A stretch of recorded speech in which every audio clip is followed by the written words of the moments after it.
Hi guys, welcome to the channel. Okay, we are going to go over section 2, still in chapter 1, just going over section 2. You guys will have to find section 1 in section 1's video, chapter 1. Okay, in this section, we are supposed to be recognizing how trends are influenced by the history of cosmetology. So we're going to go ahead and start off with these little figures that come on the side. You guys could see it in the picture if you clicked on it. The thumbnail would be this picture. So Africans created grooming aids from materials found in their natural environment. Understanding the history of cosmetology, the African civilization had a variety of hairstyles, and they were used as a symbol of tribal traditions and conveyed a message of age, marital status, and rank. Many tribes colored their hair with red earth and wore elaborate hairstyles and head dressing as a symbol of stature. And Central and West Africa, hairstyles told the story of their status in their respective communities, and from Cuba of the Democratic Republic of the Congo, and Chawaki of the Alongo in Zambia, and the Bangwa and Kom chiefdoms of the Cameroon grass fields. In Southwest Africa, societies, teenage girls and boys underwent initiation rites as part of the journey of adulthood. The young Malabuta women of Namibia have some of the most intricate hair designs that identified their pre- and post-indication status to the rest of the community. It has been clear from the earliest images of African people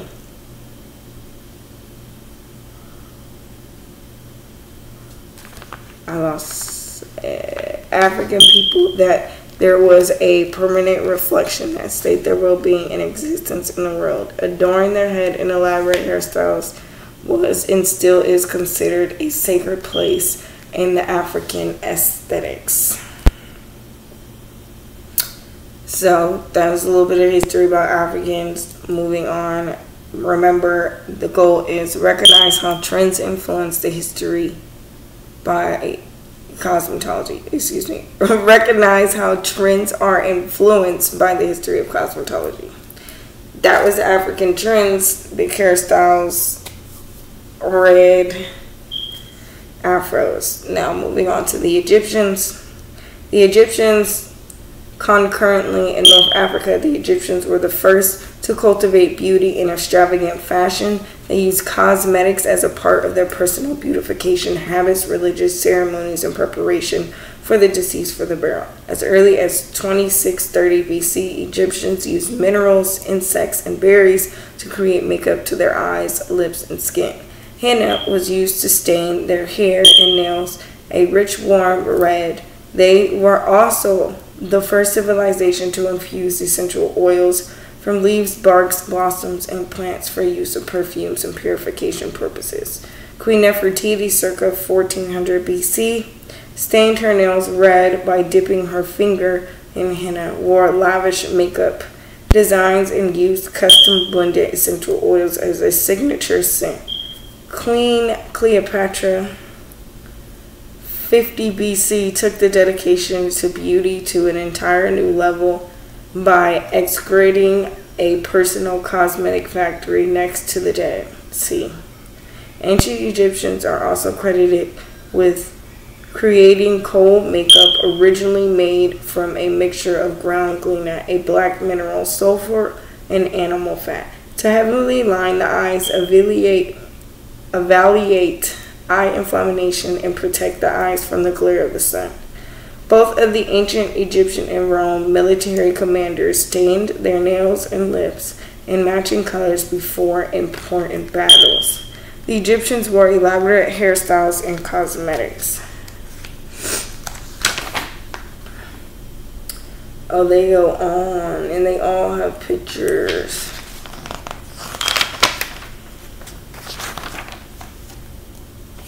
Okay, let's do this. Let's go moving on to the Chinese. History, also known during the Shang Dynasty, 1600 BC, Chinese experts rubbed and tinted mixture of gun apric, gluten, beeswax, and egg whites into their nails to color them crimson and ebony. Throughout the Zhou Dynasty, also known as the Changwu Dynasty, in 1100 BC, gold and silver were royal colors during the earlier period in Chinese history. Nail tinting was so closely tied to social status, the commons caught wearing a royal color faced punishment of death. Oh, wow. That is crazy. All right, the Greeks.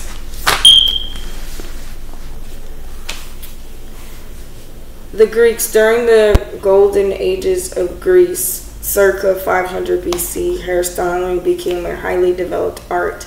The ancient Greeks made lavish use of perfumes and cosmetics in their religious rites and in grooming for the medical purposes. They built elaborate baths and developed excellent methods of dressing hair and caring for the skin and nails. Greek women applied preparation white onto their faces, kohl around their eyes, and vermeil upon their cheeks and lips. Vermeil is a brilliant red pigment made by grinding cinnabar. A mineral is a chief source of mercury to a fine powder. It is mixed with ointment or dusted on the skin in the way the cosmetics are applied today. Wow, that's a lot. We're like not even supposed to inhale mercury, so.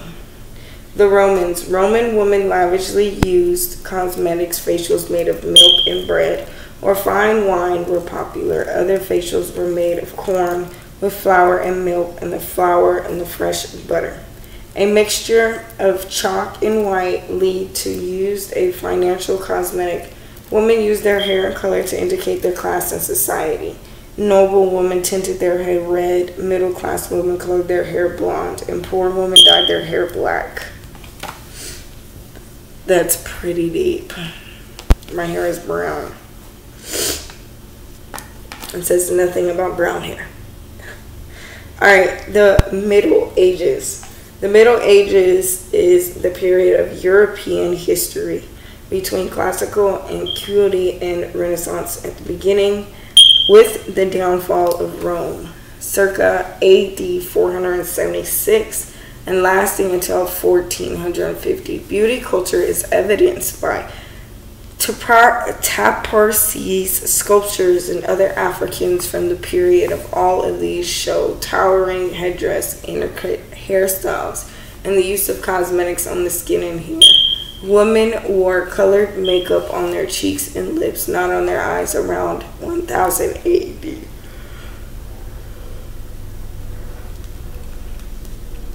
A Persian physician and alchemist named Apis refined the process of steam distillation. This ushered in the modern steam distilled essential oils that we use today. That is good to know. So they've been steaming their faces.